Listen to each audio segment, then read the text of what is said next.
There is a unique problem in America that even in good times, we have problems in that unemployment insurance doesn't cover necessarily what it should. We don't have paid sick leave. We've got too low a minimum wage, and we don't have health care for many Americans. So on a good day, this is problematic, and there will be no good days for American workers for a few months to come.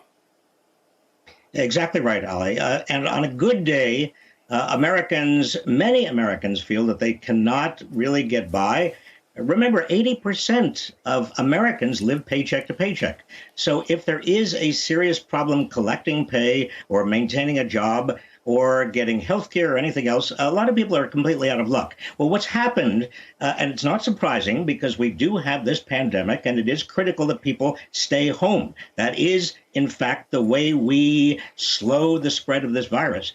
But the natural, inevitable consequences of that, many people are losing their pay. And if people don't have paid sick leave, then they are going to either work when they shouldn't be working and make the pandemic even worse, or they're going to be home and they're not going to be collecting any kind of paycheck and they're not going to be able to pay their bills.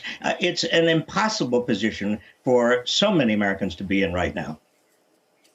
The unemployment system is run by the states. And in Florida, which was very late to declare a stay-at-home order and has been late to the whole thing, there was a Politico article today that says Republicans rage as Florida becomes a nightmare for Trump.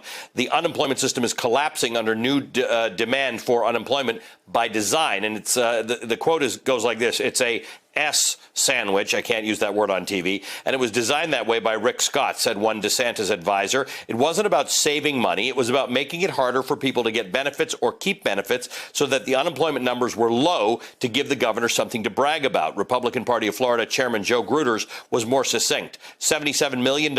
Someone should go to jail over that. What does that mean? It means essentially that Americans, right? This is an endemic problem. We're not just the pandemic. Americans cannot get very often the unemployment insurance they need, partly because the states set the eligibility criteria.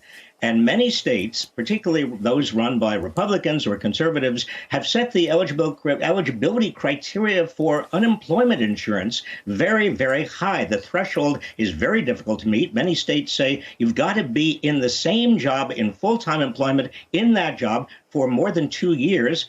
Well, that means many people who are hardworking people who lose their jobs cannot qualify for unemployment insurance. Now, the good thing about the new coronavirus bill that was just signed into law is that it does provide $600 a week above the threshold, above the amount provided by the state.